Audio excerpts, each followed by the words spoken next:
So we will go ahead and start here with Eric Wilson, followed by James K. Hey, Diamond, appreciate you doing this. Thank you so much. Just wanted to ask you, what were some of the determining factors in you choosing to play for Phoenix? Well, coming off of a championship run, it's kind of hard to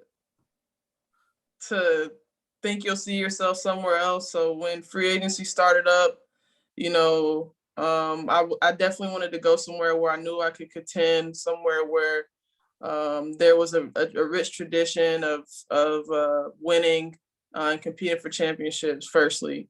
Aside from that, I love the fact that the Mercury have access to such amazing, beautiful facilities. The access they have, the relationship that they have with their NBA counterparts, the Phoenix Suns. You can't speak enough about playing with a player like Diana Taurasi, along with Skylar and MBG. So I think that I definitely saw a need that I could fill there, far as being somebody who could play out in space and defend, and also winning. So, this is a combination of a lot of things that I feel like will work in my favor down the road. So, yeah, I'm really looking forward to it. And just really quick as a follow-up, have you spoken to DT or Skylar or anybody since, the announcement was made? Yeah, everybody hit me up. Everybody's reached out and has just congratulated me and shared a lot of enthusiasm about me joining the squad. And I think everyone's pretty excited, and I'm just equally as excited and ready to get to work. Appreciate it. We're going to go over to James, followed by Annie. Hey, Diamond, thanks for your time. I'm out of curiosity, which players on Phoenix did you talk to before signing with the Mercury? I talked to BG and I talked to Skylar. And those were the two that really reached out to me and talked to me, just extending, themselves. And, if you have any questions, just, we're here, whatever. Best of luck. Would love to play with you, that kind of tone. So, those are really the two that I spoke to. Was there anyone on the Chicago Sky's end that reached out to you after they heard about, you signing with the Mercury? Yeah, there were a couple of my teammates that I talked with. Yeah, there were a couple that I talked to. How was that? I mean, it's exciting for you starting this new chapter with the Mercury. Was there any part of you that, wondered what life would have been like in Chicago, or just thought about what your time in Chicago was like, I should say? Yeah, for sure. I never really saw myself leaving Chicago. So once that reality set in, that was hard just in general. But, I can't really dwell on the past. I'm kind of just looking forward and seeing myself play alongside the team that I was just losing sleep over in the finals, trying to remember to scout on is interesting, but I'm really looking forward to it. And like I said, I'm just looking forward. Absolutely. Well, it was a pleasure covering you over the last 4 years on a day-to-day basis. So good luck. Thank you. Thank you so much. All right, we're going to kick it over to Annie and then over to Hayden. Hey, Diamond, how are you? What's up, Annie? I'm good. Good to see you. You've talked about wanting a fresh start and Phoenix being that fresh start. So other than obviously Phoenix being a talented team that you can contend for a championship with, what about this feels aligned with that fresh start that you've talked about? I think that there is a very specific need for the style and type of player that I am.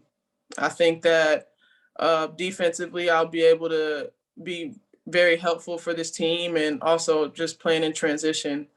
I don't really have too many questions about what my role will be. Obviously, we have scorers at all 5 positions. And so, I see myself being more of a defensive 2-way player and someone who can just do what I've always done and play out in space and transition. So I think that there was a very specific need for that, and one that, I feel very confident that I can fill. And I know you're playing overseas now, but have you had any time to make it to Phoenix yet, or when do you plan on getting to Phoenix? Yeah, I haven't been able to make it out there. Unfortunately, the season out here is still going. So I'm not sure when I'll be out there. I think that it depends on what playoffs do out here. If I'll be missing training camp and coming in at the beginning of the season, or how it is with playoffs, I'm not sure. So I don't really know. All right, thanks, Simon. Good to see you. All right, we're gonna go over to Hayden Silly next, followed by Paul Richardson. Hi, Diamond. This is Hayden Silly with Arizona PBS/Cronkite News. I just want to thank you for taking this time out of your busy schedule. I want to ask you about something of your personal life. You suffer from a rare genetic condition called keratinosis, which is a disease of the eye and causes your vision to be slowly impaired over time. I just want to ask how dealing with that for a good chunk of your life has, how that has transformed you into who you are today. I mean, yeah, it's one of those things where, you notice just how important just having the ability to see really is, when you struggle. Because before I was diagnosed, I just couldn't see. I didn't know that I needed glasses or anything. So I was walking around seeing a world that wasn't clear, truly. The first time I put glasses on, it brought tears to my eyes. It was things like looking at the leaves and the sky and my hands that I just never saw in that way before. So it added a new layer of perspective for me as far as just not taking those types of things for granted. And it also helped me find my purpose. I'm able to work alongside brands such as Oakley and organizations such as One Sight and put on community events and help bring eyesight to people in need. And that's one of the things that I hold very near and dear to my heart, and something I hope I can continue to use my platform to help people with, because, I know how it feels to struggle. And so, it's definitely shaped a part of who I am, and has allowed me to extend myself to other people. Awesome. Thank you so much. All right, we're gonna go over to Paul Richardson next, followed by Alex Simon. First off, welcome to the Valley of the Sun. And just so you know, they call it a dry heat, but 118 is 118, no matter where you at. I know it. I know it. Second of all, I couldn't imagine that the expectations would be anything other than through the roof. Adding you to the team that they have now, could you just talk about the expectations, the championship expectations that this team is going to have, coming so close last year, obviously, and then adding the pieces that they added this offseason? I mean, I think it's just, if you look at the team is full of champions, right? Players that have won on many different levels. So I don't think that anybody will be, I don't think those expectations are going to be frightful or ones that the team won't be able to meet or look past. I think the biggest thing is just going to be coming to work every day and focusing on us. Obviously, we have some new players that we're going to have to try to, find the chemistry and implement new things, and a new coach, and everybody is just new. And I'm just looking forward to us coming together and seeing what that looks like. It's no secret that we have a very talented roster. And I think if we just focus on us, then we'll be fine. Hey, thank you. Appreciate it. And again, welcome to the Valley. Thank you. All right, we're going to kick it over to Alex Simon and then over to Eliav. Hi, Diamond. Alex Hyman with the Next. Welcome to the Mercury. I noticed that Tina Charles, who doesn't always post on social media, did post her excitement when she was official, and in particular had a post that she tagged you in and said, "Can you believe this?" I was wondering what your relationship is with Tina, and I guess have you guys been able to talk about your excitement about being able to play together here? Yeah, I mean, it's crazy. Tina was like, Tina and I met in China.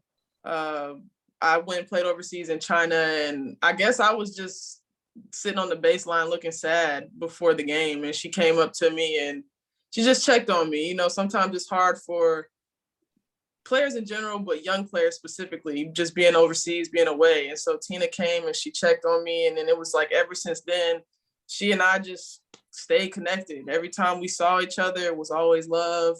And so when I signed, it was before Tina signed, and I called her and I was like, "Are we gonna be teammates?" And she was like, "Oh my gosh, you signed, blah, blah, blah." Like we had this big moment. And so, yeah, I mean, Tina is like, she's great. You know, she's always looked out for me, and I'm really excited to get a chance to share the floor with her. I think that she's an amazing player. And so I'm excited about everybody. So it's going to be a lot of fun. And within adding Tina to a team that already had 3 Olympic gold medalists, so now you're going to be potentially the 5th starter next to 4 Olympic gold medalists. Has that kind of sank in at any point about not just who you're going to be playing with, but kind of how you have to find your role around 4 bona fide international superstars within that? I mean, I have no issues with, you know, letting them be who they are. And I'm hoping that I can just amplify and create more opportunities for them to do what they do best. Like I said, I know what my role will be. I know that I'm going to be challenged each and every day to be a defender, probably guarding the other team's, you know, best guard, and just taking on more of a defensive role, along with just playing out in space and doing what I do best. So, you know, they're going to have plenty of space and opportunity to do what they do best. And I feel like I'm going to have plenty of space and opportunity to do what I do best. And it's not hard playing with that much talent around you. It really isn't. I appreciate it and look forward to meeting you here in Phoenix at some point. Thank you. Thank you. All right, we're gonna go over to Eliab, followed by Eric Wilson. Hey, Diamond, congratulations. Eliab, goodbye here with Sports 360 AZ. Overall, we just mentioned it. So much championship experience and winning on this team, on this roster. You are now a part of that. What do you think you'll take from the championship experience you have just last season, going up against this team, like you mentioned, and bringing it over to this roster and adding to it? I mean, I think just the focus, you know, the focus that it takes to play through October, you know, at a time when you could start to feel like a little burnt out. I think that you got to hit an extra gear in the postseason. I don't have nearly as much experience as these guys do. And so I'm still coming in as a sponge. I'm still coming in as someone that's looking to learn and improve. I don't really see myself as like the champion that's gonna like add all this experience. You know, I was a part of a championship team. I had a role on that team, but you know, this is gonna be a totally new experience. And I'm really just here to do my part and learn. All right, we have time for one more here. We'll kick it back over to Eric Wilson. So Diamond, I wanted to ask you, Kia Vaughn currently has the #1 jersey. Are you going to go back to number 22 since you weren't able to get that while you played in Chicago? Well, 22 is retired in Phoenix. It would have been nice. So, you know, as far as the jersey, I don't know. I haven't really put too much thought into it. But we'll see what happens. Fair enough. Best of luck to you. Thank you.